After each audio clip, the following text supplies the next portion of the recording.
Hello all.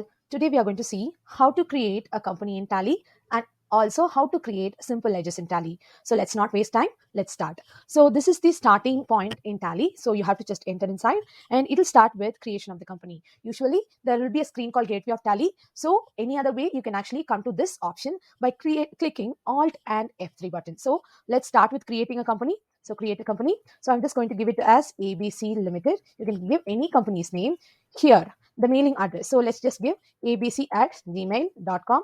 If your company has any other email addresses, you can give it here. Here I'm going to select the state as Tamil Nadu, the pin code as 0641009 or something like that. Telephone, if you have a normal telephone, you can give that number and to email. So info@abc.com, something like that I'm going to give it. So here, since we are in India, we are going to select the rupees. Let's just leave it at the default. Here, there are two options the Tally asks, that is accounts only or accounts with inventory. So if you are going for any kind of a small consultancy shops or where you don't have any other kind of stock items or inventory items, let's just go with the accounts only. And mostly we'll be using all the sums using inventory items also. So I'm going to with the accounts with inventory. Here, financial year from. So usually in accountancy, the financial year starts from 1st of April and ends on March 31st. So here, this year, since it's 2023, I have set it as 1/4/2023 itself. So here, yes. And if you want to create any kind of password, right? If you want to just make it a secret that not many people can actually use your Tally and see the account balances, you can just enable a password since it's not needed right now. So I'm just going to give it just like that. Okay, any kind of security control also you can actually do it. Here, there are like basic currency information. So let's see, this is rupees, this is Indian rupees, and number of decimal places. So we usually use two decimal places in India. So two decimal places, and the name of this decimal place that we use is paise. So here, just click it as enter and yes. So if you see the screen now, your company is being created. You can create any number of companies inside Tally. You can create multiple companies also. It is not going to ask for more space. So this is the gateway of Tally screen, which I was speaking about in the first itself. So sometimes your Tally may start with the screen. So in order for you to actually create one more company, or you have to go to that option, you can just click Alt and F3. So the same company info tag comes here. You can select the company. Since I told there are a number of companies that can be open inside Tally, you can select any other company you want. You can connect a company in case your company has some kind of subsidiary or head offices. You can actually connect their accountancy also. You can shut a company. If you want to just close a company, you can just close it. You can create a company. You can alter the details. Now we have a lot of details, right? Suppose your phone numbers are changing, your email address are changing. So you can just go there and alter the company details, click the company name and alter the details. Like I'm just going to click some phone numbers. Now I have clicked here and just I'm going to click yes.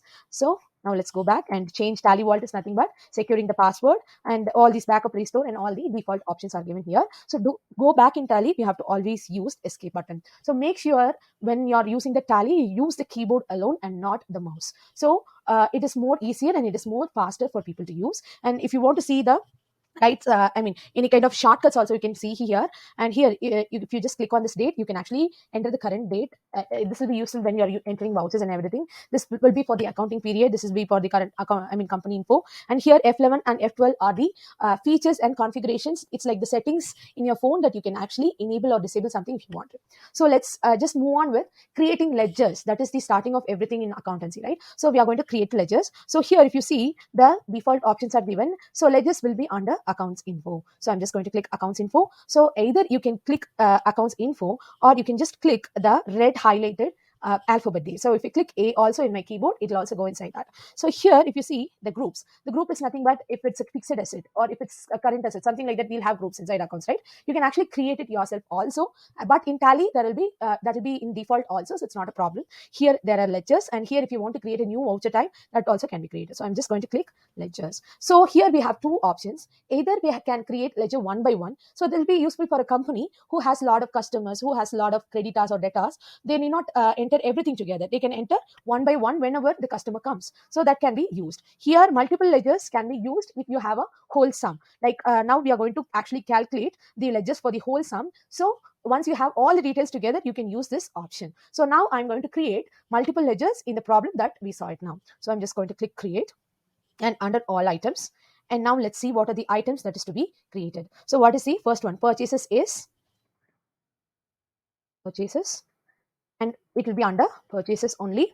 It will be 18,260. Let's just given. In case if you don't want to give any kind of opening balances also, you can just click enter. It will go to the next place. There is not an option that you need to give it. Next is wages. That is 3,200 actually. So wages, here it will come under direct expenses. So it will come under to 3,200. You have to change it in that screen. So let's just go and change that itself. So it's not going to create a problem later. Next is sales. So sales is under sales. The amount given here is 32,000. Okay. The next item is carriage on purchases. So carriage on purchases, it will come under direct expenses again, and the balance is 500. The next item will be carriage on sales. So carriage on sales, since it's a sales one, it will come under indirect expenses. And you have to just type one or two letters of the under so you can actually select it faster. So the balance there is for 400 rupees. The next item is rent. So it's factory rent. Let's just put it inside the bracket that's just given there. It is an direct expenses. So the amount for the factory rent will be 400 again. And the next item will be rent office is for 500. So rent bracket office is for this also, this comes under indirect expenses and it's for 500. Okay. So the next item will be sales return is for 700. So sales returns, it will come under sales account and it is 700. So you have to make sure one thing, for default for all the sales it will come as credit, but sales returns is something that is coming back, so you have to change the debtor or creditor symbol here. So I'm just going to change this as debtor. So the next item will be purchase return, that is 900. So purchase returns, that is purchases here, and the amount will be 900 here again. So for the normal purchases, here it will be debtor. Since it's a purchase return, you are returning the purchase that is made by you, so it will come under creditor. So CR. Okay, the next item will be general expenses, that is for 900. So general expenses, so it will come under indirect expenses, that is for 900 rupees. And the next item will be discount on customers. So discount on customers, so you're giving discount to the customer, so that is indirect expenses again, and the amount will be 360. Okay, and the next item is interest from bank. So you're getting the interest from bank, so it's an indirect income. Okay, so in that then the list of groups will be indirect income, and the amount will be for 200 rupees. So that's it. We have actually given all the entries that's need to be given. So here I have the example for what should be given. So under which group in Tally it should be given. So nothing else. So here we have actually created all the ledgers. To save anything in Tally, you have to just click enter. And once again enter, you can see this option, the small option that you can see in the right side of the screen. So you can just click Y for S or N for no. So I'm just going to save it Y for S. So to see what are the items we have created, it's very simple. Here we have something called display, both under single ledger and multiple ledgers. Since we have created under the multiple ledgers, I'm going to click the option under the multiple ledgers. So let's just go to display and click alt items, and you can see what are all the items that we have given, we have typed, it can be displayed here. But you can see two more items that we have not entered, that is cash, and it is default under cash in hand, and here something called profit and loss account. So Tally, that's one thing that is simple for us. It creates its own cash account and also profit and loss account by default. So if there is any kind of opening balance of cash with us, we can just go to that option.